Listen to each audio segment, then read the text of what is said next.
ਆਪਣੇ ਵਾਅਦਿਆਂ ਨੂੰ ਆਪਣੇ ਦਾਅਵਿਆਂ ਨੂੰ ਲੈ ਕੇ ਲਗਾਤਾਰ ਵਿਰੋਧੀਆਂ ਦੇ ਨਿਸ਼ਾਨੇ ਦੇ ਉੱਪਰ ਰਹੀ ਮਾਨ ਸਰਕਾਰ ਹੁਣ ਉਹਨਾਂ ਦੇ ਮੰਤਰੀ ਵੱਲੋਂ ਹੀ ਨਿਸ਼ਾਨੇ ਉੱਪਰ ਲੈ ਲਈ ਗਈ ਹੈ। ਅੰਕੜਿਆਂ ਦੇ ਆਧਾਰ ਦੇ ਉੱਪਰ ਕੈਬਨਿਟ ਮੰਤਰੀ ਵੱਲੋਂ ਹੀ ਮਾਨ ਸਰਕਾਰ ਦੇ ਦਾਅਵਿਆਂ ਦੀ ਪੋਲ ਖੋਲ ਦਿੱਤੀ ਗਈ ਹੈ। ਕਿਹੜੇ ਅੰਕੜਿਆਂ ਦੀ ਗੱਲ ਕੀਤੀ ਹੈ,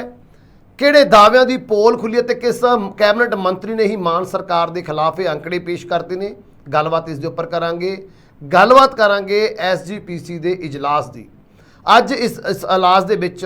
ਕਿਸ ਤਰ੍ਹਾਂ ਦੇ ਫੈਸਲੇ ਲਏ ਜਾਣਗੇ, ਭਾਵੇਂ ਕਿ ਇਸ ਫੈਸਲਿਆਂ ਦੇ ਉੱਪਰ ਪਹਿਲਾਂ ਹੀ ਮਾਨ ਸਰਕਾਰ ਦੇ ਵੱਲੋਂ ਤੰਜ ਕੀਤੇ ਗਏ ਨੇ, ਲੇਕਿਨ SGPC ਦੇ ਇਸ ਜਨਰਲ ਇਜਲਾਸ ਦੇ ਵਿੱਚ ਕਿਹੜੇ ਵੱਡੇ ਫੈਸਲੇ ਦੇ ਉੱਪਰ ਮੋਹਰ ਲੱਗੇਗੀ,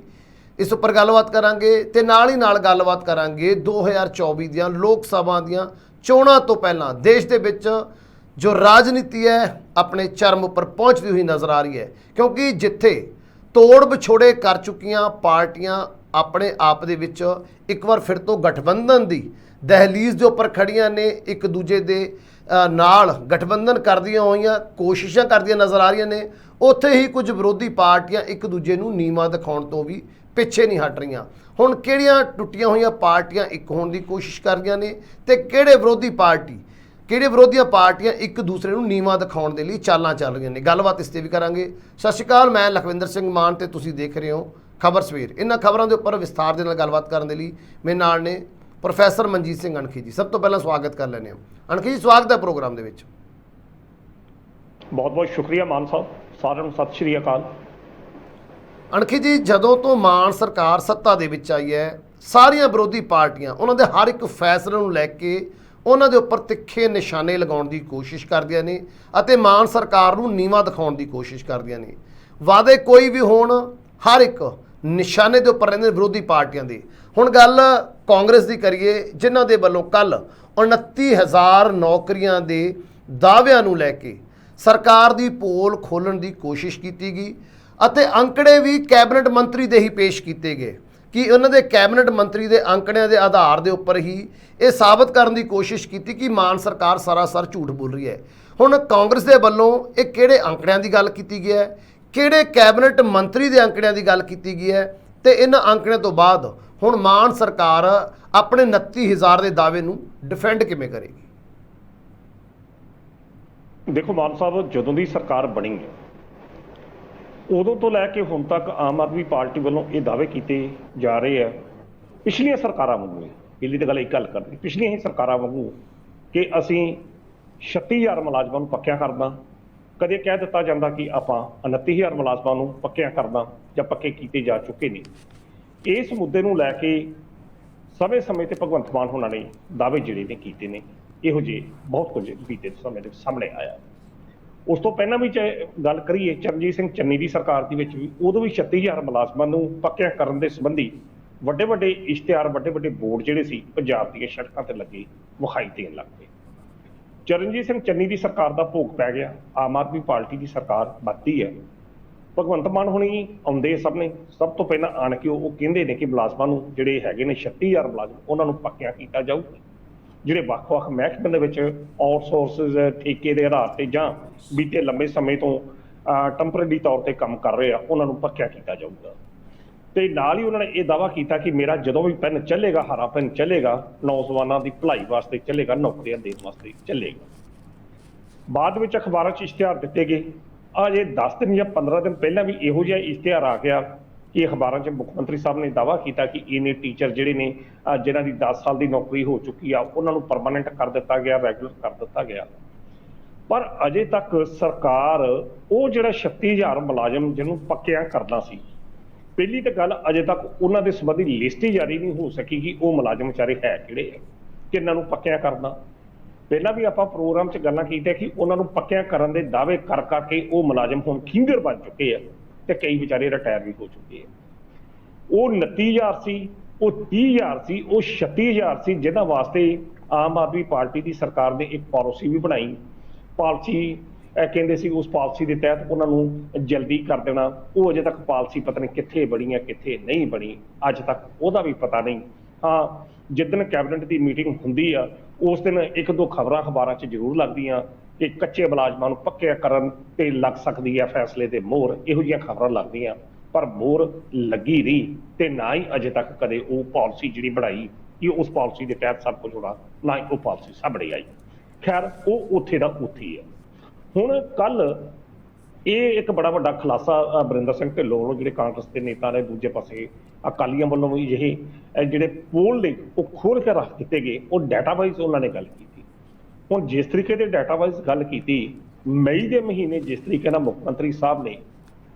ਗੱਲ ਕੀਤੀ ਕਿ 26,000 ਪੋਸਟਾਂ ਜਿਹੜੀਆਂ ਨੇ ਵੱਖ-ਵੱਖ ਮਹਿਕਮਿਆਂ 'ਚ ਉਹ ਕੱਢੀਆਂ ਜਾਣਗੀਆਂ, ਬੜੀ ਚੰਗੀ ਗੱਲ। ਉਸ ਵੇਲੇ ਲੋਕ ਬੜੇ ਖੁਸ਼, ਬੜਾ ਵੱਡੇ ਇਸ਼ਤਿਹਾਰ ਅਖਬਾਰਾਂ ਵਿੱਚ ਦਿੱਤੇ ਸੀ, ਇਸ ਮਹਿਕਮੇ 'ਚ ਇੰਨੀਆਂ, ਇਸ ਮਹਿਕਮੇ 'ਚ ਇੰਨੀਆਂ, ਇਸ ਮਹਿਕਮੇ 'ਚ ਇੰਨੀਆਂ। ਪਰ ਅਜੇ ਤੱਕ ਨੋਟੀਫਾਈ ਜਿਹੜੀਆਂ ਨੇ ਉਹਦੇ ਵਿੱਚੋਂ ਹਾਰਡਲੀ ਕੋਈ 5 ਜਾਂ 600 ਪੋਸਟਾਂ ਹੀ ਨੋਟੀਫਾਈ ਜਿਹੜੀਆਂ ਹੋਈਆਂ। ਦੂਜੇ ਪਾਸੇ ਜਿਸ ਤਰੀਕੇ ਨਾਲ ਮੁੱਖ ਮੰਤਰੀ ਸਾਹਿਬ ਦਾਅਵੇ ਕਰਦੇ ਨੇ ਕਿ 29,000 ਮੁਲਾਜ਼ਮ ਜਿਹੜਾ ਪੱਕਿਆ ਕਰ ਦਿੱਤਾ ਗਿਆ, ਬਰਿੰਦਰ ਸਿੰਘ ਢਿੱਲੋਂ ਨੇ ਪ੍ਰੈਸ ਕਾਨਫਰੰਸ ਕਰਕੇ ਸਰਕਾਰ ਦੇ ਮੰਤਰੀ ਅਮਨ ਅਰੋੜਾ ਵੱਲੋਂ ਕੀਤੇ ਗਏ ਲਿਖਤੀ ਬਿਆਨ ਜਿਹੜਾ ਦਿੱਤਾ, ਉਹਦੇ ਆਧਾਰ ਤੇ ਹੀ ਸਰਕਾਰ ਦੀ ਪੋਲ ਖੋਲ ਕੇ ਰੱਖ ਦਿੱਤੀ। ਉਹ ਕਹਿੰਦੇ ਜੀ 29,000 ਦੇ ਮੁਲਾਜ਼ਮਾਂ ਦੀ ਪੱਕਿਆਂ ਗੱਲ ਕਰਦੇ ਆ, ਪਰ ਅਜੇ ਤੱਕ ਤਾਂ ਸਰਕਾਰ ਨੇ, ਅਮਨ ਅਰੋੜੇ ਨੇ ਜੋ ਲਿਖਤੀ ਜਾਣਕਾਰੀ ਪੇਸ਼ ਕੀਤੀ, ਉਹਦੇ ਵਿੱਚ ਤਾਂ ਮਹਿਜ 4,588 ਨਿਯੁਕਤੀ ਪੱਤਰ ਹੀ ਜਿਹੜੇ ਉਹ ਜਾਰੀ ਹੋਏ ਨੇ। ਬੜੀ ਹੈਰਾਨਗੀ ਦੀ ਗੱਲ ਆ। ਤੇ ਜੇ ਫਿਰ ਜਾਰੀ ਇਹ ਹੋਏ ਨੇ ਤੇ ਫਿਰ ਪੱਕੇ ਕਿਹੜੇ ਕੀਤੇ ਗਏ? ਦੂਜੇ ਪਾਸੇ ਉਹਨਾਂ ਨੇ ਇਹ ਗੱਲ ਕਹੀ ਆ ਕਿ ਜਿਹੜੇ ਟੀਚਰਾਂ ਦੀ ਭਰਤੀ ਕਰਨ ਦੀ ਗੱਲ ਕਰਦੇ ਪਏ ਆ, ਉਹ ਟੀਚਰ 2021 ਦੇ ਐਡਵਰਟਾਈਜ਼ਮੈਂਟ ਆ ਉਹ ਆਧਾਰਾਂ ਤੇ ਉੱਤੇ ਉਹਨਾਂ ਜਿਹੜੀ ਕਾਂਗਰਸ ਸਰਕਾਰ ਦੇ ਸਮੇਂ ਜਿਹੜੀਆਂ ਪੋਸਟਾਂ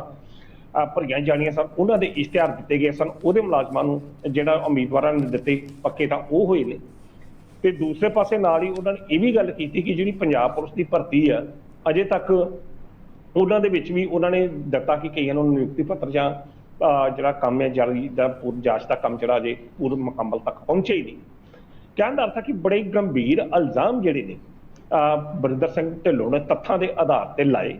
ਕਹਿਣ ਦਾ ਭਾਵ ਸੰਖੇਪ ਰੂਪ 'ਚ ਉਹਨਾਂ ਨੇ ਕਿਹਾ ਕਿ ਅੱਜ ਤੱਕ ਆਮ ਆਦਮੀ ਪਾਰਟੀ ਦੀ ਸਰਕਾਰ ਨੂੰ ਪੰਜਾਬ ਵਿੱਚ ਬਣਿਆ 1.5 ਸਾਲ ਦਾ ਸਮਾਂ ਹੋ ਚੱਲਿਆ, ਪਰ ਅੱਜ ਤੱਕ ਆਪਣੇ ਪੱਧਰ ਤੇ ਪੁਲਿਸ ਦੀ ਭਰਤੀ ਤੋਂ ਇਲਾਵਾ ਹੋਰ ਕੋਈ ਵੀ ਪੋਸਟਾਂ ਵੱਖ-ਵੱਖ ਮਹਿਕਮਿਆਂ ਵਿੱਚ ਨਾ ਤਾਂ ਇਹਨਾਂ ਵੱਲੋਂ ਭਰੀਆਂ ਗਈਆਂ ਤੇ ਨਾ ਹੀ ਨਿਯੁਕਤੀ ਪੱਤਰ ਜਿਹੜੇ ਪੱਕੇ ਕਰਦੇ ਕੀਤੇ ਗਏ ਨੇ, ਨਾ ਹੀ ਉਹਨਾਂ ਨੂੰ ਪੱਕਿਆਂ ਕੀਤਾ ਗਿਆ। ਕੇਵਲ 4,588 ਇਹਨੇ ਕਿ ਜਿਹੜੇ ਵੇਰਵੇ ਨੇ ਉਹਨਾਂ ਨੇ ਕਿਹਾ ਕਿ ਨਿਯੁਕਤੀ ਪੱਤਰ ਜਾਰੀ ਕੀਤੇ ਨੇ ਅਧਿਆਪਕਾਂ ਨੂੰ। ਹੁਣ ਦੂਜੇ ਪਾਸੇ ਮਾਨ ਸਾਹਿਬ ਅਗਰ ਗੱਲ ਕਰੀਏ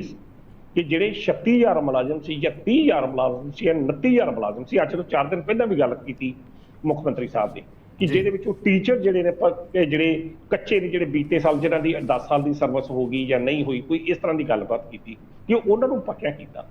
ਬਾਕੀ ਉਹ ਜਿਹੜਾ 36,000 ਮੁਲਾਜ਼ਮ ਸੀ, ਜਿਹਨੂੰ ਚਰਨਜੀਤ ਸਿੰਘ ਚੰਨੀ ਵੀ ਭਰਤੀ ਪੱਕਿਆਂ ਕਰ ਗਿਆ ਸੀ, ਜਿਹਨੂੰ ਪ੍ਰਕਾਸ਼ ਸਿੰਘ ਬਾਦਲ ਵਾਲੀ ਸਰਕਾਰ ਵੀ ਜਨ ਸਭਾ ਪੱਕਿਆਂ ਕਰ ਗਈ ਸੀ, ਤੇ ਜਿਨ੍ਹਾਂ ਨੂੰ ਆਮ ਆਦਮੀ ਪਾਰਟੀ ਨੇ ਆਉਂਦਿਆਂ ਸਾਰੀ ਪੱਕਿਆਂ ਕਰ ਦਿੱਤਾ, ਉਹ ਜਿਹੜੇ 36,000 ਮੁਲਾਜ਼ਮ ਨੇ ਵੱਖ-ਵੱਖ ਮਹਿਕਮਿਆਂ 'ਚ ਅੱਜ ਵੀ ਉਸੇ ਤਰੀਕੇ ਨਾਲ ਆਪਣੀ ਕਿਸਮਤ ਨੂੰ ਬਹਿ ਕੇ ਰੋਂਦੇ ਪਏ ਆ, ਜਿਸ ਤਰ੍ਹਾਂ ਪਿਛਲੀਆਂ ਸਰਕਾਰਾਂ ਦੇ ਸਮੇਂ ਰੋਂਦੇ ਰਹੇ ਨੇ। ਚਾਹੇ ਤੁਸੀਂ ਸਿਹਤ ਵਿਭਾਗ ਦੀ ਗੱਲ ਕਰ ਲਓ, ਉਹਦੇ ਵਿੱਚ ਵੀ ਅੱਜ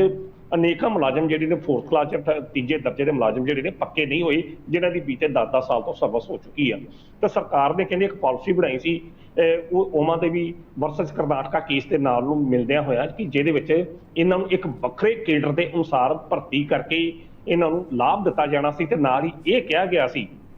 ਕਿ ਜਦੋਂ ਇਹਨਾਂ ਦੀਆਂ ਸੇਵਾਵਾਂ ਖਤਮ ਹੋਣਗੀਆਂ, ਉਹਨਾਂ ਦੇ ਨਾਲ ਹੀ ਉਹ ਪੋਸਟ ਜਿਹੜੀ ਖਤਮ ਹੋ ਜਾਊਗੀ। ਇਹ ਪੋਸਟ ਪਾਲਿਸੀ ਦੀ ਗੱਲ ਕਰਦੇ ਜਿਹੜੀ ਭਗਵੰਤ ਮਾਨ ਉਹਨਾਂ ਨੇ 36,000 ਮੁਲਾਜ਼ਮਾਂ ਨੂੰ ਜਾਂ 29,000 ਮੁਲਾਜ਼ਮਾਂ ਨੂੰ ਪੱਕਿਆਂ ਕਰਨ ਦੀ ਬਣਾਈ ਸੀ, ਉਹ ਪਾਲਿਸੀ ਦਾ ਪਤਾ ਨਹੀਂ ਕਿੱਥੇ ਗਈ, ਬਣੀ ਨਹੀਂ ਬਣੀ, ਕਮੇਟੀ ਕਿਹੜੀ ਨਹੀਂ, ਅੱਜ ਤੱਕ ਉਹਦਾ ਪਤਾ ਹੀ ਕੱਖ ਨਹੀਂ। ਪਰ ਹਾਂ, ਬਿਆਨ ਜਿਹੜੇ ਨੇ 1-2 ਵਾਰੀ ਜ਼ਰੂਰ ਆਏ, ਤੇ ਜਦੋਂ ਬਿਆਨ ਆਉਂਦੇ ਨੇ ਉਹਨਾਂ ਲੋਕਾਂ, ਉਹਨਾਂ ਮੁਲਾਜ਼ਮਾਂ ਦੀਆਂ ਅੱਖਾਂ ਦੇ ਵਿੱਚ ਆਸ਼ਾਵਾਂ ਜਿਹੜੀਆਂ ਜ਼ਰੂਰ ਜਨਮ ਲੈਂਦੀਆਂ, ਸੁਪਨੇ ਜ਼ਰੂਰ ਜਨਮ ਲੈਂਦੇ ਆ, ਪਰ ਅਗਲੇ ਦਿਨ ਹੀ ਉਹ ਸੁਪਨੇ ਢਹਿ ਢੇਰੀ ਹੋ ਜਾਂਦੇ ਆ ਕਿ ਜਦੋਂ ਹੁੰਦਾ ਹੀ ਕੱਖ ਨਹੀਂ। ਸੋ ਜਿਸ ਤਰੀਕੇ ਨਾਲ ਅਮਨ ਅਰੋੜੇ ਨੇ ਇਹ ਗੱਲ ਕੀਤੀ ਕਿ ਸਰਕਾਰ ਵੱਲੋਂ ਕੇਵਲ ਤੇ ਕੇਵਲ ਇੰਨੇ ਨਿਯੁਕਤੀ ਪੱਤਰ ਜਾਰੀ ਕੀਤੇ ਗਏ ਆ, ਤੇ ਬਾਕੀ ਜਿਹੜੇ ਨੇ ਜਿਸ ਤਰ੍ਹਾਂ ਦੂਸਰੇ ਮੁਲਾਜ਼ਮ ਜਿਹੜੇ 29,000 ਦੇ ਸੰਬੰਧੀ ਜਿਸ ਤਰ੍ਹਾਂ ਬਰਿੰਦਰ ਸਿੰਘ ਢਿੱਲੋਂ ਨੇ ਗੱਲ ਕੀਤੀ, ਇਹ ਤਾਂ ਅੱਧੇ ਕਾਂਗਰਸ ਤੇ ਸਰਕਾਰ ਦੇ ਸਮੇਂ ਆ। ਕਹਿਣ ਦਾ ਭਾਵ ਕਿ ਆਮ ਆਦਮੀ ਪਾਰਟੀ ਦੀ ਸਰਕਾਰ ਜਿਹੜੀ ਆ ਇਸ ਵੇਲੇ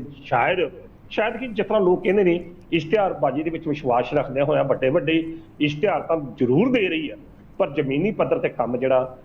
ਆਪਣੇ ਲਖਵਿੰਦਰ ਜੀ ਨਹੀਂ ਜੇ ਹੋ ਰਿਹਾ। ਬੀਤੇ ਦੌਰ ਦੇ ਵਿੱਚ ਜਿਹੜੇ ਮੁਲਾਜ਼ਮ ਕਾਂਗਰਸ ਸਰਕਾਰ ਦੇ ਜਿਹੜੇ ਟੀਚਰ ਭਰਤੀ ਹੋਏ ਨੇ, ਨਿਯੁਕਤੀ ਪੱਤਰ ਉਹਨਾਂ ਨੂੰ ਦੇ ਦਿੱਤੇ ਰੱਖ ਗਏ ਆ, ਪਰ ਉਹਨਾਂ ਦੇ ਵਿੱਚ ਸਟੇਸ਼ਨ ਹੀ ਅਲਾਟ ਨਹੀਂ ਹੈਗੇ ਤੁਸੀਂ ਕਿਹੜੇ ਸਟੇਸ਼ਨ ਤੇ ਜਾ ਕੇ ਕੰਮ ਕਰਦਾ। ਤੇ ਉਹ ਬੰਦੇ ਜਿਹੜੇ ਇਹਨੂੰ ਨਿਯੁਕਤੀ ਪੱਤਰ ਮਿਲੇ ਉਹਨਾਂ ਨੇ ਜਿੱਥੇ ਪੁਰਾਣੀਆਂ ਨੌਕਰੀਆਂ ਕਰਦੀਆਂ ਸੀ ਉੱਥੋਂ ਵੀ ਉਹਨਾਂ ਨੇ ਅਸਤੀਫਾ ਦੇ ਦਿੱਤਾ। ਹੁਣ ਉਹ ਬੰਦੇ ਨਾ ਗਾਂਹ ਚੁੱਗੇ ਨਾ ਪਿਛਾਂਹ ਚੁੱਗੇ। ਸੋ ਆਮ ਆਦਮੀ ਪਾਰਟੀ ਦੀ ਸਰਕਾਰ ਨੂੰ ਚਾਹੀਦਾ ਕਿ ਲੋਕਾਂ ਨਾਲ ਉਹ ਹੀ ਵਾਅਦੇ 'ਚ ਲੋਕਾਂ ਨਾਲ ਉਹ ਹੀ ਬਿਆਨ ਕੀਤੇ ਜਾਣ ਜੋ ਵਾਕਿਆ ਹੀ ਅਸਲ ਵਿੱਚ ਯਥਾਰਥ ਦੇ ਰੂਪ ਦੇ ਵਿੱਚ ਸੱਚ ਹੋਣ। ਨਹੀਂ ਤਾਂ ਇਹੋ ਜਿਹੀ ਫੋਕੀ ਬਿਆਨਬਾਜ਼ੀ ਸਰਕਾਰ ਦੇ ਅਕਸ ਨੂੰ ਧੱਬਾ ਲਾਉਂਦੀ ਆ, ਉਸ ਨੂੰ ਢਹਿ ਢੇਰੀ ਕਰਦੀ ਤੇ ਸਰਕਾਰ ਦੇ ਪ੍ਰਤੀ ਬੇਯਕੀਨੀ ਦੇ ਮਾਹੌਲ ਨੂੰ ਪੈਦਾ ਕਰਦੀ ਹੈ। ਜਿਸ ਤਰੀਕੇ ਨਾਲ ਇਹ ਮੁਲਾਜ਼ਮਾਂ ਦੇ ਸੰਬੰਧੀ ਗੱਲਾਂ ਹੋਈਆਂ ਨੇ, ਇਹ ਗੱਲ ਪੱਕੀ ਆ। ਮੈਂ ਫਿਰ ਲੱਗਾ ਆਪਣੀ ਗੱਲ ਨੂੰ ਇੱਥੇ ਖਤਮ ਕਰਾਂਗਾ ਕਿ ਜਿਸ ਤਰੀਕੇ ਨਾਲ ਉਹ ਮੁਲਾਜ਼ਮ ਪ੍ਰਕਾਸ਼ ਸਿੰਘ ਬਾਦਲ ਦੀ ਸਰਕਾਰ ਨੇ ਜਾਂਦੇ ਸਮੇਂ ਪੱਕੇ ਕੀਤੇ, ਫਿਰ ਚਰਨਜੀਤ ਸਿੰਘ ਚੰਨੀ ਨੇ ਪੱਕੇ ਕੀਤੇ, ਤੇ ਫਿਰ ਆਮ ਆਦਮੀ ਪਾਰਟੀ ਨੇ ਜਿਸ ਤਰੀਕੇ ਨਾਲ ਆਉਂਦੇ ਉਹਨਾਂ ਨੂੰ ਪੱਕਿਆਂ ਕਰਤਾ, ਉਹ ਵਿਚਾਰੇ ਪੱਕੇ ਹੋ ਕੇ ਖਿੰਗਰ ਹੋ ਗਏ ਨੇ। ਉਹਨਾਂ ਲੋਕਾਂ ਦਾ ਹਾਲ ਜਾ ਕੇ ਪੁੱਛੋ ਕਿ ਉਹ ਮੁਲਾਜ਼ਮ ਹੈ ਕਿਤੇ, ਉਹਨਾਂ ਸੰਬੰਧੀ ਕੀ ਕੀਤਾ ਜਿਨ੍ਹਾਂ ਦੇ ਸੰਬੰਧੀ ਸਰਕਾਰ ਕਹਿੰਦੀ ਸੀ ਕਿ ਆਉਂਦੇ ਇਹਨਾਂ ਨੂੰ ਪੱਕਿਆ ਕਰਤਾ। ਜੀ ਬਿਲਕੁਲ ਬਿਲਕੁਲ। ਪਰ ਸਰ ਹੁਣ ਇਸ ਅੰਕੜਿਆਂ ਨੂੰ ਝੁਠਲਾ ਵੀ ਨਹੀਂ ਸਕਦੀ ਸਰਕਾਰ, ਕਿਉਂਕਿ ਵਿਧਾਨ ਸਭਾ ਦੇ ਵਿੱਚ ਲਿਖਤੀ ਰੂਪ ਦੇ ਵਿੱਚ ਉਹਨਾਂ ਦੇ ਹੀ ਮੰਤਰੀ ਦੇ ਵੱਲੋਂ ਇਹ ਅੰਕੜੇ ਪੇਸ਼ ਕੀਤੇ ਗਏ ਨੇ, ਜਿਸ ਦੇ ਆਧਾਰ ਦੇ ਉੱਪਰ ਕੱਲ ਵਰਿੰਦਰ ਢਿੱਲੋਂ ਕਹਿੰਦੇ ਨਜ਼ਰ ਆਏ ਨੇ ਕਿ ਸਰਕਾਰ ਨੇ, ਮਾਨ ਸਰਕਾਰ ਨੇ ਸਿਰਫ ਔਰ ਸਿਰਫ 230 ਨਿਯੁਕਤੀ ਪੱਤਰ ਆਪਣੇ ਤੌਰ ਤੇ ਦਿੱਤੇ ਨੇ। ਬਾਕੀ ਜਿਹੜੀ 4588 ਦੀ ਗੱਲ ਕਰ ਰਹੇ ਸੀ, ਉਹ ਕਹਿ ਰਹੇ ਸੀਗੇ ਵੀ ਉਹ ਤਾਂ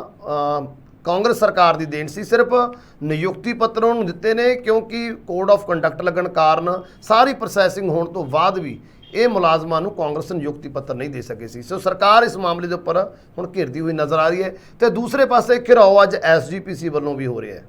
ਕਿਉਂਕਿ ਅੱਜ ਜਨਰਲ ਇਜਲਾਸ ਜੋ ਹੈ ਐਸਜੀਪੀਸੀ ਦਾ ਉਹ ਬੁਲਾਇਆ ਜਾ ਰਿਹਾ ਅੰਮ੍ਰਿਤਸਰ ਦੇ ਵਿੱਚ, ਜਿਸ ਦੇ ਵਿੱਚ ਪਿਛਲੇ ਦਿਨੀ 20 ਤਰੀਕ ਨੂੰ ਜਿਹੜਾ ਸੈਸ਼ਨ ਸੀ, ਵਿਸ਼ੇਸ਼ ਸੈਸ਼ਨ ਸੱਦਿਆ ਗਿਆ ਸੀ ਮਾਨ ਸਰਕਾਰ ਵੱਲੋਂ, ਉਸ ਦੇ ਵਿੱਚ ਗੁਰਦੁਆਰਾ ਸੋਧ ਦੇ ਵਿੱਚ ਐਕਟ ਵਿੱਚ ਇੱਕ ਸੋਧ ਕੀਤੀ ਸੀ ਗੁਰਦੁਆਰਾ ਐਕਟ ਵਿੱਚ।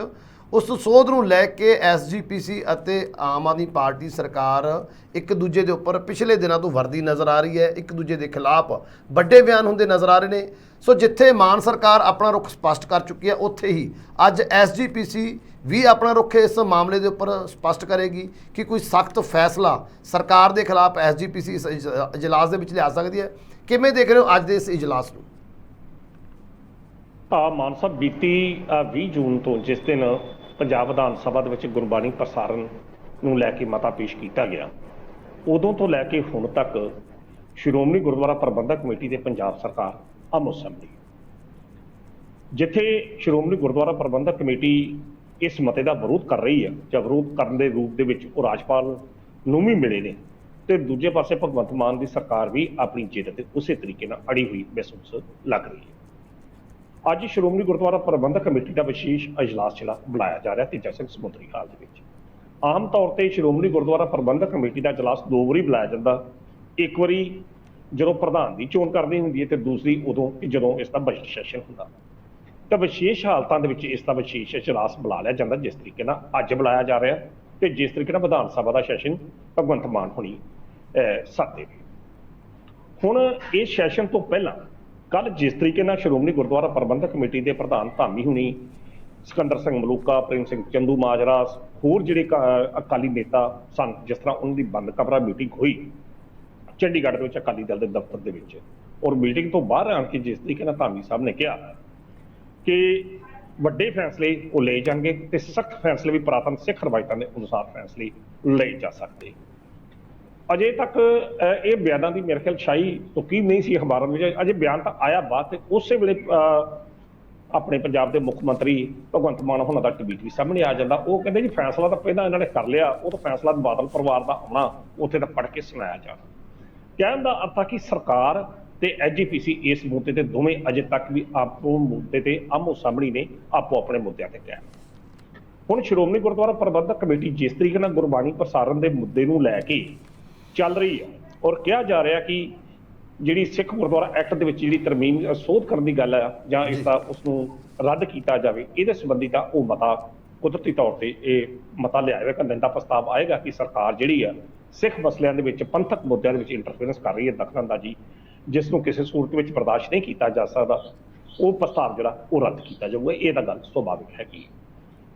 ਦੂਸਰੇ ਪਾਸੇ ਜਿਸ ਤਰੀਕੇ ਨਾਲ ਉਸ ਦਿਨ ਭਗਵੰਤ ਮਾਨ ਹੋਣਾ ਵੱਲੋਂ ਜਿਹੜੇ ਪੰਜਾਬ ਦੇ ਮੁੱਖ ਮੰਤਰੀ ਨੇ ਦਾੜੀ ਨੂੰ ਲੈ ਕੇ ਜਿਸ ਤਰੀਕੇ ਨਾਲ ਬਿਆਨਬਾਜ਼ੀ ਗੱਲ ਕੀਤੀ ਗਈ, ਔਰ ਜਿਸ ਤਰੀਕੇ ਨਾਲ ਦਾੜੀ ਦੇ ਸੰਬੰਧੀ ਜਿਹੜੇ ਬਿਆਨਬਾਜ਼ੀ ਕਰਨ ਤੋਂ ਬਾਅਦ ਜਿਸ ਤਰੀਕੇ ਨਾਲ ਅਕਾਲੀ ਲੀਡਰਾਂ ਨੇ ਇਸ ਮੁੱਦੇ ਨੂੰ ਇੱਕ ਧਾਰਮਿਕ ਰੰਗਤ ਦੇਣ ਦੀ ਕੋਸ਼ਿਸ਼ ਕੀਤੀ, ਉਹਦੇ ਸੰਬੰਧ ਦੇ ਵਿੱਚ ਵੀ ਇਸ ਅਜਲਾਸ ਦੇ ਵਿੱਚ ਕੁਝ ਨਾ ਕੁਝ ਮਤੇ ਜਿਹੜੇ ਉਹ ਲਿਆਂਦੇ ਜਾਣਗੇ ਤਾਂ ਸਰਕਾਰ ਨੂੰ ਇੱਕ ਕਿਸਮ ਦੀ ਵਾਰਨਿੰਗ ਜਿਹੜੀ ਆ ਉਹ ਦਿੱਤੀ ਜਾ ਸਕਦੀ ਹੈ ਕਿ ਧਾਰਮਿਕ ਜਾਂ ਪੰਥਕ ਮੁੱਦਿਆਂ ਤੇ ਸੋਚ ਸਮਝ ਕੇ ਬੋਲਿਆ ਜਾਵੇ। ਤੀਸਰਾ, ਪ੍ਰਿੰਸੀਪਲ ਬੋਧਰਾਮ ਜਿਹੜੇ ਆਮ ਆਦਮੀ ਪਾਰਟੀ ਦੇ ਕਾਰਜਕਾਰੀ ਪ੍ਰਧਾਨ ਨੇ ਭਗਵੰਤ ਮਾਨ ਤੋਂ ਬਾਅਦ, ਜਿਸ ਤਰੀਕੇ ਨਾਲ ਉਹਨਾਂ ਨੇ ਵਿਧਾਨ ਸਭਾ ਦੇ ਸੈਸ਼ਨ ਵਿੱਚ ਭਗਤਾਂ ਦੇ ਸੰਬੰਧੀ ਜਿਸ ਤਰੀਕੇ ਨਾਲ ਸ਼੍ਰੋਮਣੀ ਅਕਾਲੀ ਦਲ ਜਾਂ ਬਾਕੀ ਪਾਰਟੀਆਂ ਕਹਿੰਦੀਆਂ ਨੇ ਕਿ ਉਹਨਾਂ ਦੇ ਨਾਮ ਲੈਣ ਲੱਗਿਆ ਜਿਸ ਤਰੀਕੇ ਨਾਲ ਹੋਰ ਤਰੀਕੇ ਨਾਲ ਨਾਮ ਉਚਾਰੇ, ਤਾਂ ਉਹਨਾਂ ਨਾਵਾਂ ਦੇ ਸੰਬੰਧੀ ਪ੍ਰਿੰਸੀਪਲ ਬੋਧਰਾਮ ਦੇ ਖਿਲਾਫ ਕੋਈ ਮਤਾ ਜਾਂ ਸਰਕਾਰ ਦੇ ਖਿਲਾਫ ਮਤਾ ਲਿਆਂਦਾ ਜਾ ਸਕਦਾ। ਔਰ ਨਾਲ ਹੀ ਨਾਲ ਜਿਸ ਤਰੀਕੇ ਨਾਲ ਇਹ ਵੀ ਪਤਾ ਲੱਗਾ ਕਿ ਇੱਕ ਚਿੱਠੀ ਜਿਹੜੀ ਆ ਵਿਧਾਨ ਸਭਾ ਦੇ ਸਪੀਕਰ ਨੂੰ ਸ਼੍ਰੋਮਣੀ ਗੁਰਦੁਆਰਾ ਪ੍ਰਬੰਧਕ ਕਮੇਟੀ ਦੇ ਪ੍ਰਧਾਨ ਵੱਲੋਂ ਪਾਈ ਗਈ ਕਿ ਜਿਹੜੇ ਇਤਰਾਜ਼ਯੋਗ ਸ਼ਬਦਾਂ ਤੇ ਜਿਨ੍ਹਾਂ ਤੇ ਇਤਰਾਜ਼ ਹੈਗਾ ਉਹ ਸ਼ਬਦ ਜਿਹੜੇ ਨੇ ਵਿਧਾਨ ਸਭਾ ਦੀ ਕਾਰਵਾਈ ਦੇ ਵਿੱਚੋਂ ਕੱਢੇ ਜਾਣ, ਖਾਸ ਤੌਰ ਤੇ ਭਗਤਾਂ ਦੇ ਨਾਮ ਲੈਣ ਦੇ ਸੰਬੰਧੀ। ਹੁਣ ਇਹ ਵੇਖਣਾ ਹੋਵੇਗਾ ਕਿ ਇਹ ਜਿਹੜੇ 3 ਮੁੱਦੇ ਨੇ ਇਹਨਾਂ ਮੁੱਦਿਆਂ ਨੂੰ ਸ਼੍ਰੋਮਣੀ ਗੁਰਦੁਆਰਾ ਪ੍ਰਬੰਧਕ ਕਮੇਟੀ ਕਿਸ ਤਰੀਕੇ ਨਾਲ ਪੇਸ਼ ਕਰਦੀ ਹੈ, ਕਿਉਂਕਿ ਸ਼੍ਰੋਮਣੀ ਗੁਰਦੁਆਰਾ ਪ੍ਰਬੰਧਕ ਕਮੇਟੀ ਨੇ ਦੇ ਪ੍ਰਧਾਨ ਦੀ ਜਿਸ ਤਰੀਕੇ ਨਾਲ ਕੱਲ ਮੀਟਿੰਗ ਹੁੰਦੀ ਹੈ ਬੰਦ ਕਮਰਾ ਤੇ ਨਜ਼ਰਾਂ ਸਾਰਿਆਂ ਦੇ ਉੱਤੇ ਟਿਕੀਆਂ ਨੇ। ਅਸਲ ਵਿੱਚ ਇਹ ਲੜਾਈ ਸ਼੍ਰੋਮਣੀ ਗੁਰਦੁਆਰਾ ਪ੍ਰਬੰਧਕ ਕਮੇਟੀ ਵਰਸਜ ਪੰਜਾਬ ਸਰਕਾਰ ਦੀ ਨਹੀਂ ਹੈ, ਇਹ ਅਸਲ 'ਚ ਲੜਾਈ ਸ਼੍ਰੋਮਣੀ ਅਕਾਲੀ ਦਲ ਬਾਦਲ ਵਰਸਜ ਆਮ ਆਦਮੀ ਪਾਰਟੀ ਦੀ ਸਰਕਾਰ ਦੇ ਵਿਚਕਾਰ ਹੈਗੀ ਹੈ। ਤਾਂ ਇਸ ਸੂਰਤ ਵਿੱਚ ਸ਼੍ਰੋਮਣੀ ਅਕਾਲੀ ਦਲ ਬਾਦਲ ਹਰ ਹਾਲਤ ਵਿੱਚ ਇਹ ਚਾਹੇਗਾ ਕਿ ਇਹਨਾਂ ਪੰਥਕ ਮੁੱਦਿਆਂ ਦੇ ਆਧਾਰ ਤੇ ਆਮ ਆਦਮੀ ਪਾਰਟੀ ਦੀ ਸਰਕਾਰ ਨੂੰ ਘੇਰਿਆ ਜਾਵੇ ਤੇ ਲੋਕਾਂ ਵਿੱਚ ਜਾ ਕੇ ਉਹਨਾਂ ਦੇ ਖਿਲਾਫ ਇੱਕ ਲਹਿਰ ਨੂੰ ਪੈਦਾ ਕੀਤਾ ਜਾਵੇ ਤਾਂ ਜੋ ਜਿਹੜੀ ਗਵਾਚੀ ਧਰਤਾ ਸ਼੍ਰੋਮਣੀ ਅਕਾਲੀ ਦਲ ਦੀ ਉਸ ਨੂੰ ਬਹਾਲ ਕੀਤਾ ਜਾਵੇ। ਪਰ ਹੁਣ ਇਹ ਏਡਾ ਸੌਖਾ ਲੱਗਦਾ ਨਹੀਂ ਹੈ, ਕਿਉਂਕਿ ਜਿਸ ਤਰੀਕੇ ਨਾਲ ਹੁਣ ਮੁੱਖ ਮੰਤਰੀ ਸਿੱਧੇ ਭਗਵੰਤ ਮਾਨ ਹੁਣੀ ਐਜੀਪੀਸੀ ਪ੍ਰਧਾਨ ਧਾਬੀ ਨੂੰ ਟਾਰਗੇਟ ਰਡਾਰ ਤੇ ਲੈਂਦੇ ਨੇ, ਅੱਗੋਂ ਉਹ ਵੀ ਉਹਨਾਂ ਤੇ ਜਵਾਬ ਜਿਹੜੇ ਦਿੰਦੇ ਨੇ। ਜਿਸ ਤਰੀਕੇ ਨਾਲ ਉਹਨਾਂ ਨੇ ਇਹ ਗੱਲ ਕਹੀ ਕਿ ਠੀਕ ਆ ਮੈਂ ਆਪਣੇ ਤਰੀਕੇ ਨਾਲ ਕੱਲ ਜਵਾਬ ਦਾਂਗਾ, ਉਹਨਾਂ ਦਾ ਆਪਣਾ ਤਰੀਕਾ, ਮੇਰਾ ਆਪਣਾ ਤਰੀਕਾ। ਸੋ ਕਹਿਣ ਦਾ ਅਰਥ ਹੈ ਕਿ ਇਹ ਲੜਾਈ ਅਜੇ ਹੋਰ ਤਿੱਖੀ ਹੋਵੇਗੀ, ਇਹ ਲੜਾਈ ਇਹ ਅਸਲਾਸ ਦਾ ਮੁੱਕਣ ਵਾਲੀ ਨਹੀਂ ਹੈਗੀ। ਉਸ ਦਿਨ ਵੀ ਆਪਾਂ ਗੱਲ ਕੀਤੀ ਸੀ ਤੁਹਾਡੇ ਨਾਲ ਹੀ ਪ੍ਰੋਗਰਾਮ ਕਰਦੇ ਹਾਂ ਕਿ ਜਿਹੜਾ ਉਹ ਬਿੱਲ ਪੇਸ਼ ਕੀਤਾ ਗਿਆ ਜਿਹੜਾ ਗੁਰਬਾਣੀ ਦੇ ਪ੍ਰਸਾਰ ਤੋਂ ਲੈ ਕੇ, ਹੁਣ ਇਹ ਬਿੱਲ ਰਾਜਪਾਲ ਸਾਹਿਬ ਕੋਲ ਪਹੁੰਚ ਚੁੱਕਾ। ਹੁਣ ਰਾਜਪਾਲ ਸਾਹਿਬ ਨੇ ਵੇਖਣਾ ਕਿ ਇਹ ਬਿੱਲ ਉਹਨਾਂ ਨੇ ਰਾਸ਼ਟਰਪਤੀ ਨੂੰ ਭੇਜਣਾ ਜਾਂ ਵਾਪਸ ਭੇਜਣਾ। ਨਜ਼ਰਾਂ ਜਿਹੜੀਆਂ ਇਹਦੇ ਤੇ ਟਿਕੀਆਂ ਨੇ। ਔਰ ਦੂਜੇ ਪਾਸੇ ਅਗਰ ਵੇਖਿਆ ਜਾਵੇ ਤਾਂ ਜਿਸ ਤਰੀਕੇ ਨਾਲ ਇਸ ਵੇਲੇ ਪ੍ਰਸਾਰਣ ਨੂੰ ਲੈ ਕੇ ਕੇਵਲ ਇੱਕ ਚੈਨਲ ਦੇ ਪ੍ਰਸਾਰਣ ਨੂੰ ਲੈ ਕੇ ਜਿਸ ਤਰੀਕੇ ਨਾਲ ਐਜੀਪੀਸੀ ਪੂਰੀ ਘੁੰਮਦੀ ਨਜ਼ਰ ਆ ਰਹੀ ਹੈ, ਜਿਸ ਤਰੀਕੇ ਨਾਲ ਪ੍ਰਧਾਨ ਹੋਣਾ ਨੇ ਵੀ ਕਹਿਤਾ ਕਿ ਆਪਣਾ ਚੈਨਲ ਸ਼ੁਰੂ ਕਰ ਦਿੱਤਾ ਜਾਊਗਾ ਜਾਂ ਬਹੁਤ ਕੁਝ ਇਹੋ ਜਿਹੀਆਂ ਗੱਲਾਂ ਚੰਗੀਆਂ ਚੱਲਦੀਆਂ ਪਈਆਂ ਨੇ। ਕਹਿਣ ਦਾ ਅਰਥ ਮੈਂ ਸੰਖੇਪ 'ਚ ਇਹ ਜੇਕਰ ਮੈਂ ਗੱਲ ਕਵਾਂ ਕਿ ਗੁਰਬਾਣੀ ਦੇ ਪ੍ਰਸਾਰਣ ਦੇ ਮੁੱਦੇ ਨੂੰ ਲੈ ਕੇ ਜਿਸ ਤਰੀਕੇ ਨਾਲ ਵਿਧਾਨ ਸਭਾ ਦੇ ਵਿੱਚ ਇਹ ਮਤਾ ਪਾਸ ਕੀਤਾ ਗਿਆ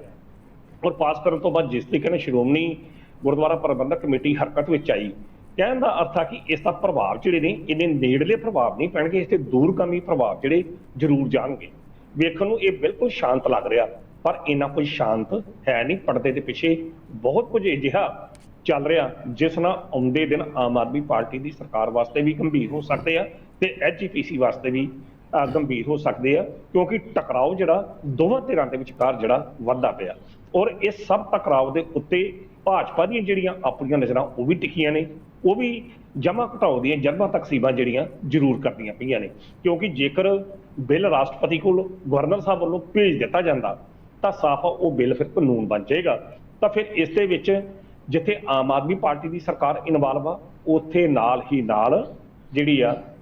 ਇਹ ਕਹਿ ਸਕਦੇ ਕੇਂਦਰ ਦੀ ਭਾਜਪਾ ਸਰਕਾਰ ਵੀ ਜਿਹੜੀ ਉਹ ਸ਼ਾਮਲ ਹੋਵੇਗੀ। ਤਾਂ ਹੁਣ ਅਜਿਹੀ ਸੂਰਤ ਵਿੱਚ ਵੇਖਣਾ ਹੋਵੇਗਾ ਕਿ ਕੇਂਦਰ ਦਾ ਇਸ ਬਿੱਲ ਦੇ ਪ੍ਰਤੀ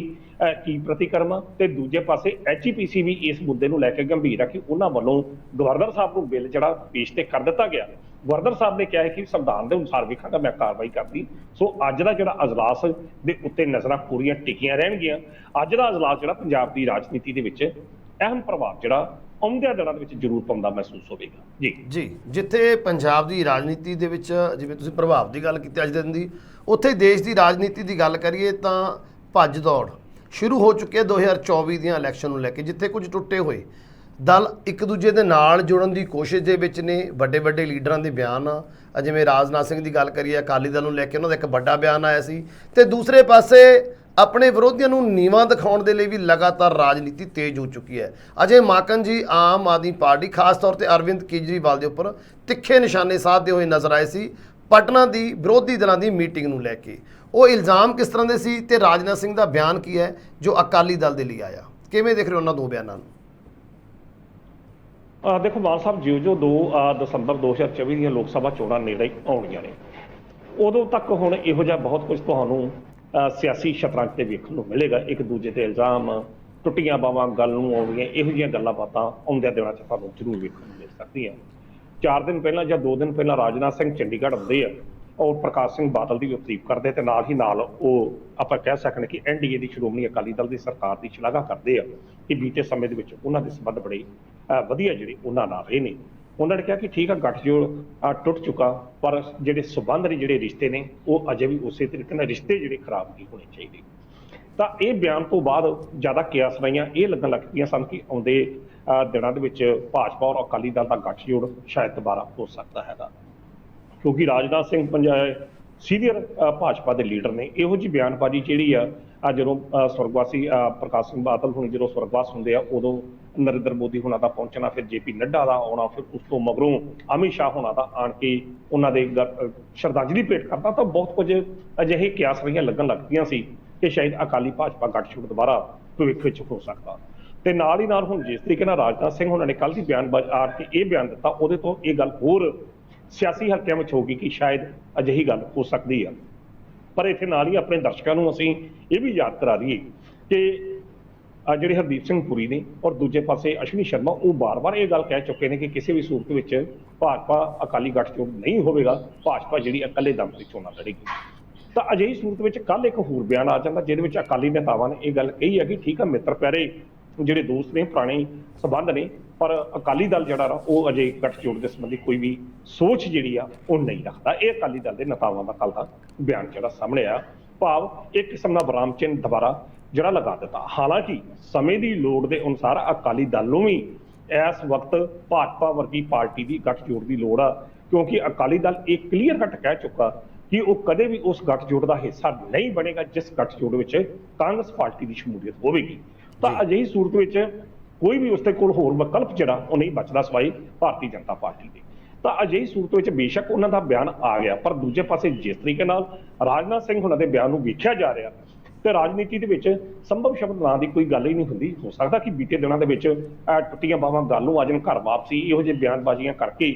ਮਿਲੇ ਜਾਣ, ਪਰ ਇਹ ਗੱਠਜੋੜ ਜਿਹੜਾ ਹੁਣ ਜੇਕਰ ਹੁੰਦਾ ਤਾਂ ਪੰਜਾਬ ਦੀ ਰਾਜਨੀਤੀ ਤੇ ਬਹੁਤ ਦੂਰ ਤੱਕ ਪ੍ਰਭਾਵ ਪਵੇਗਾ, ਕਿਉਂਕਿ ਹੁਣ ਭਾਜਪਾ ਦੇ ਵਿੱਚ ਸੁਨੀਲ ਜਾਖੜ, ਕੈਪਟਨ ਅਮਰਿੰਦਰ ਸਿੰਘ, ਹੋਰ ਇਹੋ ਜਿਹੇ ਕਾਂਗਰਸੀ ਧਾਕੜ ਜਿਹੜੇ ਹੁਣ ਜਿਹੜੇ ਨੇ ਉਹ ਭਾਜਪਾ ਦੇ ਵਿੱਚ ਜਾ ਚੁੱਕੇ ਨੇ। ਤਾਂ ਅਜਿਹੀ ਸੂਰਤ ਵਿੱਚ ਜੇਕਰ ਅਕਾਲੀ ਦਲ ਗੱਠਜੋੜ ਕਰਦਾ ਤਾਂ ਫਿਰ ਉਹ ਸਕਰੀਨ ਜਾਂ ਉਹ ਤਸਵੀਰ ਕਿਹੋ ਜਿਹੀ ਹੋਵੇਗੀ, ਇਸ ਦਾ ਸਾਡੇ ਜਿਹੜੇ ਦਰਸ਼ਕ ਨੇ ਜਿਹੜੇ ਉਹ ਆਪੇ ਅਨੁਮਾਨ ਲਾ ਸਕਦੇ ਆ। ਸੋ ਇੱਕ ਬਿਆਨ ਤਾਂ ਇਹ ਹੋ ਗਿਆ। ਦੂਜੇ ਪਾਸੇ ਅਜੇ ਮਾਕਨ ਦੀ ਗੱਲ ਕਰਦੇ ਨੇ, ਹੁਣ ਜਿਹੜੇ ਦੂਸਰੇ ਕੌਮੀ ਪੱਧਰ ਤੇ ਜਿਹੜਾ ਭਾਜਪਾ ਦੇ ਖਿਲਾਫ ਜਿਹੜਾ ਇੱਕ ਮੋਰਚਾ ਬਣਦਾ ਪਿਆ, ਜਿਹਦੇ ਵਿੱਚ ਸਾਰੀਆਂ ਵਿਰੋਧੀ ਪਾਰਟੀਆਂ ਨੇ ਔਰ ਨਿਤੀਸ਼ ਕੁਮਾਰ ਹੁਣੀ ਸਭ ਤੋਂ ਅੱਗੇ ਲੱਗੇ ਨੇ,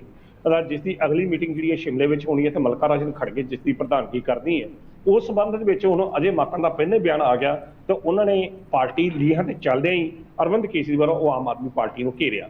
ਉਹਨਾਂ ਨੇ ਕਿਹਾ ਕਿ ਇਹ ਸਿਰਫ ਤੇ ਸਿਰਫ ਉਸ ਸਾਰੇ ਏਕਤਾ ਜਿਹੜੀ ਵਿਰੋਧੀ ਦਲਾਂ ਦੀ ਏਕਤਾ ਆ ਉਸ ਨੂੰ ਤਾਰ-ਪੀੜੋ ਕਰਨ ਦੇ ਮੁੱਦੇ ਤੇ ਹੀ ਉਸ ਪਾਰਟੀ ਉਸ ਮੀਟਿੰਗ ਦੇ ਵਿੱਚ ਸ਼ਾਮਲ ਹੋਈ ਸੀ, ਤੇ ਆਉਂਦਿਆਂ ਉਹਨਾਂ ਨੇ ਇਹ ਸ਼ਰਤ ਰੱਖਤੀ ਕਿ ਕਾਂਗਰਸ ਜੇਕਰ ਇਸ ਮੁੱਦੇ ਤੇ ਗੱਲ ਕਰੇਗੀ ਫਿਰ ਮੈਂ ਗੱਠਜੋੜ ਵਿੱਚ ਸ਼ਾਮਲ ਹੋਵਾਂਗਾ, ਨਹੀਂ ਤਾਂ ਮੈਂ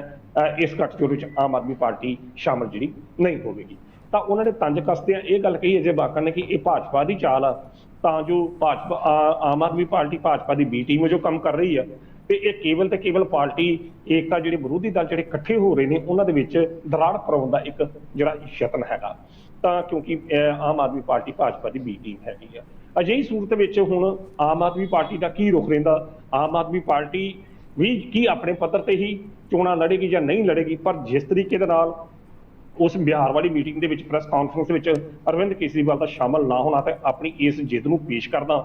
ਤੇ ਦੂਜੇ ਪਾਸੇ ਹੁਣ ਅਜੇ ਮਾਕਨ ਦਾ ਇਹ ਬਿਆਨ ਆਉਣਾ, ਆਉਂਦਿਆਂ ਦਿਨਾਂ ਵਿੱਚ ਕੌਮੀ ਪੱਧਰ ਤੇ ਭਾਜਪਾ ਦੇ ਖਿਲਾਫ ਬਣਨ ਵਾਲੇ ਇਸ ਵਿਰੋਧੀ ਧਿਰ ਦਾ ਜਿਹੜਾ ਪਲੇਟਫਾਰਮ ਜਾਂ ਗੱਠਜੋੜ ਹੋਏਗਾ ਉਹਦੀ ਤਸਵੀਰ ਹੁਣੇ ਸਪਸ਼ਟ ਹੋਣ ਲੱਗ ਪਈ ਕਿ ਦਰਾੜਾਂ ਜਿਹੜੀਆਂ ਪੈਣੀਆਂ ਸ਼ੁਰੂ ਹੋ ਗਈਆਂ। ਅਜੇ ਤਾਂ ਮਲਕਾ ਰਾਜਨ ਖੜਗੇ ਨੇ ਕੋਈ ਆਪਣੀ ਮੀਟਿੰਗ ਪਹਿਲੀ ਕਰਦੀ ਆ, ਉਸ ਮੀਟਿੰਗ ਦੇ ਵਿੱਚ ਕਿਹੋ ਜਿਹਾ ਉਹ ਰੁੱਖ ਅਖਤਿਆਰ ਕਰਦੇ ਆ ਇਹ ਤਾਂ ਆਉਂਦਿਆਂ ਦਿਨਾਂ 'ਚ ਪਤਾ ਲੱਗੇਗਾ। ਬਾਕੀ ਅੱਜ ਦੀ ਤਰੀਕ ਦੇ ਵਿੱਚ ਅਗਰ ਵੇਖਿਆ ਜਾਵੇ ਤਾਂ ਭਾਜਪਾ ਨੂੰ ਹਰਾਉਣ ਵਾਸਤੇ, ਭਾਜਪਾ ਦੇ ਵਿਜੇ ਰਥ ਨੂੰ ਰੋਕਣ ਵਾਸਤੇ ਜਿਸ ਤਰੀਕੇ ਨਾਲ ਵਿਰੋਧੀ ਪਾਰਟੀਆਂ ਇੱਕ ਮੰਚ ਨੇ ਇਕੱਠਾ ਹੋ ਰਹੀਆਂ ਨੇ, ਕੀ ਇਹ ਮੰਚ ਉਹ ਚੋਣਾਂ ਤੱਕ ਸੰਜੀਵ ਰਹੇਗਾ ਜਾਂ ਉਸ ਤੋਂ ਪਹਿਲਾਂ ਹੀ ਖਿੰਡ ਪੁੰਡ ਜਾਏਗਾ, ਇਹਦੇ ਉੱਤੇ ਵੀ ਨਜ਼ਰਾਂ ਜਿਹੜੀਆਂ ਜ਼ਰੂਰ ਟਿਕੀਆਂ ਰਹਿਣਗੀਆਂ ਜੀ। ਪਰ ਕੁਝ ਵੀ ਹੋਵੇ, ਲੇਕਿਨ ਜਿਸ ਤਰੀਕੇ ਦੇ ਨਾਲ ਹਾਲਾਤ ਬਣ ਰਹੇ ਨੇ ਦੇਸ਼ ਦੀ ਰਾਜਨੀਤੀ ਦੇ ਵਿੱਚ ਤੇ ਜਿਸ ਤਰੀਕੇ ਦੇ ਨਾਲ ਮੀਟਿੰਗ ਹੋਈ ਸੀ, ਇਕਜੁੱਟਤਾ ਦੀ ਗੱਲ ਦੁਹਰਾਈ ਗਈ ਸੀ ਤੇ 10 ਤੋਂ 12 ਤਰੀਕ ਨੂੰ ਅਗਲੀ ਮੀਟਿੰਗ ਦੀ ਗੱਲ ਕਹਿੰਦੇ ਹੋਏ ਸਾਰੀਆਂ ਜੋ ਰਾਜਨੀਤਿਕ ਪਾਰਟੀਆਂ ਨੇ, ਵਿਰੋਧੀ ਧਿਰਾਂ ਨੇ ਇੱਕ ਪ੍ਰੈਸ ਕਾਨਫਰੰਸ ਕਰਦੀਆਂ ਨਜ਼ਰ ਆਈਆਂ ਸੀ। ਬੀਜੇਪੀ ਦੇ ਲਈ ਇੱਕ ਵੱਡਾ ਖਤਰਾ ਵੀ ਹੋ ਸਕਦਾ ਹੈ। ਸੋ ਅਣਖੀ ਸਾਹਿਬ, ਤੁਸੀਂ ਗੱਲਬਾਤ ਕਰਨ ਦੇ ਲਈ ਸਾਡੇ ਨਾਲ ਜੁੜੇ, ਉਹਦੇ ਲਈ ਤੁਹਾਡਾ ਬਹੁਤ ਬਹੁਤ ਧੰਨਵਾਦ। ਬਹੁਤ ਬਹੁਤ ਸ਼ੁਕਰੀਆ ਮਾਨ ਸਾਹਿਬ। ਸੋ ਇਹ ਸਨ ਪ੍ਰੋਫੈਸਰ ਮਨਜੀਤ ਸਿੰਘ ਅਣਖੀ ਜੀ, ਜਿਨ੍ਹਾਂ ਦੇ ਵੱਲੋਂ ਅੱਜ ਦੀਆਂ ਇਹਨਾਂ ਖਬਰਾਂ ਦੇ ਉੱਪਰ ਵਿਸਥਾਰ ਦੇ ਨਾਲ ਚਰਚਾ ਕੀਤੀ ਗਈ। ਤੁਹਾਨੂੰ ਚਰਚਾ ਕਿਵੇਂ ਲੱਗੀ ਕਮੈਂਟ ਕਰਕੇ ਜ਼ਰੂਰ ਦੱਸਿਓ। ਅਗਲੇ ਪ੍ਰੋਗਰਾਮ ਵਿੱਚ ਫਿਰ ਤੋਂ ਹੋਏਗੀ ਮੁਲਾਕਾਤ। ਉਦੋਂ ਤੱਕ ਦਿਓ ਇਜਾਜ਼ਤ। ਧੰਨਵਾਦ।